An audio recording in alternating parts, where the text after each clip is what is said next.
team. Having data is so important. Math solves all. So here is my 2013 team. They're playing Arizona Western Community College. And what I was able to do, so we're going to look at, here's Sakai Aohara. By the way, he is in the Bundesliga right now. And he's actually doing really well, scoring a lot of goals. But let's look at what we're recording. So he had 20 forward passes, and we gave those forward passes a ×2 on the total score. So we got 40. And then back passes, he had only 4 in the game, and we gave that ×1 because we don't create a negative pass as valuable as a forward pass, which is more positive towards the goal we're trying to score in. And then if he gave the ball away backwards, that would be ×2. And if he gave the ball away going forward and made a pass going forward and it was intercepted, that was only ×1. So we were letting them know that it was not positive to pass the ball backwards and have it intercepted. You don't want that. That's a big problem. And we gave a total score. So he had 33 total passes, and he ended up with a total score of 105. So in his 105 score, we allowed other data to come in, like hustle. So if you read on in this data, hopefully he had 15 hustle plays, and what we consider a hustle play, and we gave it ×3, is when you actually double team, and it was like a 10-yard sprint to double team. So you applied pressure. You got around the ball, and it was a 10-yard sprint. So we created value. So we gave opportunity for the ones that weren't able to have success passing and receiving. They could focus on the other side, which is defending. So we wanted to give everyone an opportunity to have good scores. And then you can see dive-ins. We had I put a ×7 on diving in because that was a big deal to us. If you dove in, I'd rather group defend, no diving. So if you dive in, meaning you're in a 1v1 situation, you dive in and try and win the ball versus delay, wait for help, especially with those hustle points I created, it allowed team defending. And I was able to change the tactics of the game through math.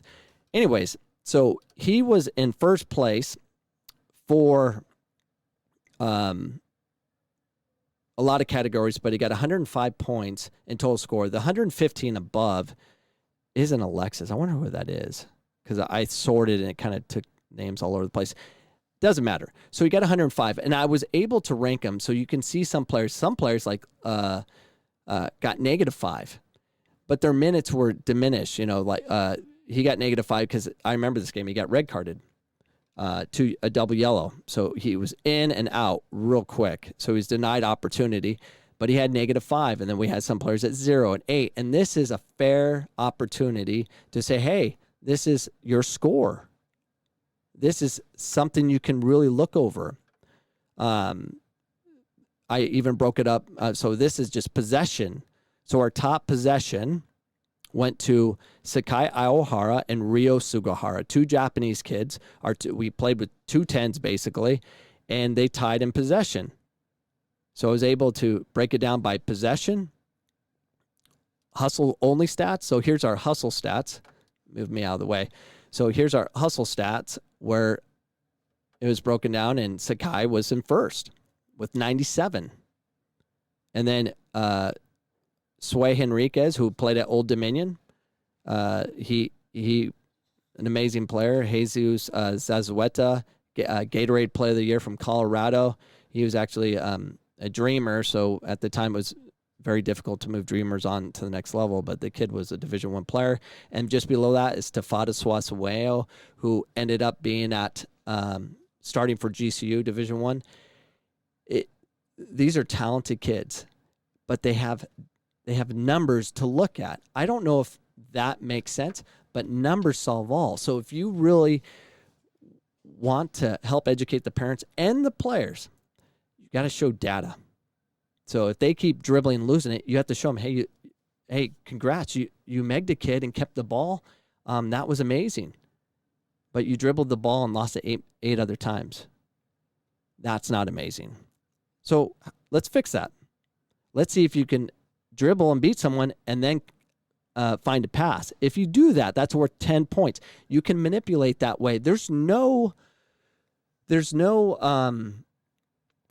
perfect solution, but you know your team. You can use math and show them, and you'll be shocked when parents actually do it. And I'd have the parents keep the stats, make it simplistic for them, and then add to it. Don't throw them a bunch of stats. Hey, you got to keep track of it. They're not going to be able to do it.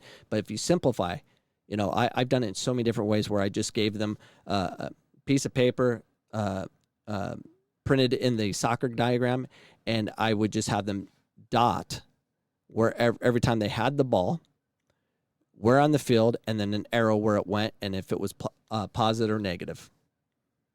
And just look at it, and then they would give it to me, and then I would log it. That's important. It's not I'm not a big fan of putting all the everything on a camera, an expensive camera that can record the stats, and you put markers on them so they can track everything they do and break down the plays. I want the parents doing it. Now, if you have the video and the parents don't want to do it during the game and they want to do it late, they need to be involved. They need to see it. They need to pay attention. I had a parent, when I had them do it, who yelled at me at State Cup for not playing their daughter in a game where we beat the number one team in the state, who hasn't lost to anyone in Arizona in over 2 years, and we beat them up in Tucson 2-0. Yell at me.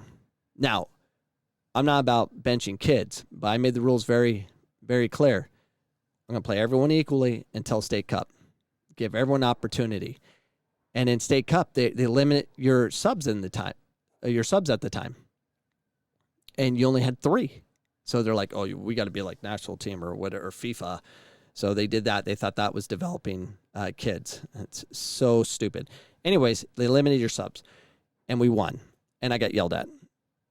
And I'm like, you got to be kidding me. I just took a team who majority of these girls got cut from other clubs, come to me because I'm the problem solver for kids that are denied opportunity, and I play in a certain way that, we can beat anybody because it's all about keeping the ball, and getting yelled at like that. And then that same summer, we're playing in a women's league. They're U17. We're playing in a women's league. And I was having to keep stats. And he came and apologized because he had no idea his daughter lost the ball as much as she did. They don't recognize it. They only want to see the good. Make them keep stats. That will solve problems. Teach through numbers. Develop through numbers. Have them try different things and make it a math. Reward them for getting points. I would change the category's values based on what I saw. If we're not working hard, if we're not doing enough sprints, getting back and defending, I would create a value for that to be very important. And in college, I could put it on the wall. Here's our hustle stat winners. Here's all the data, and they would all go there after a game, and it took me a long time to do it, freaking long time. Because I had to watch the film and I'd stop it because there's a lot of passing going on. And then I would compare both sides of the stats, and they would just stare at the board and they want to be on top. And I even had to break it down. The midfield was here, the defenders were here, the goalkeepers here, and forwards are there. So because they're all competing against those positions. It's kind of not fair to have, your left and right back competing with your center mids. I mean, center mids are going to get the ball a lot. Left and right back passes are typically always going forward, so they're always doubling. And so, depending on who you're playing and how the pressure is, they're not doing too well because they're clearing balls which don't have a value at the time. You can create values for it. So I don't know if that made sense. I think math is the key to change anything with a team and to change an individual. So I think that's what you need to do. Hopefully that answered your question, and hopefully you guys enjoyed this episode because I'm moving on in life. And I'm getting out of here. And, I got work. I got real work because this isn't work. This is lose money kind of thing because this costs money. All right. See you guys tomorrow. Peace.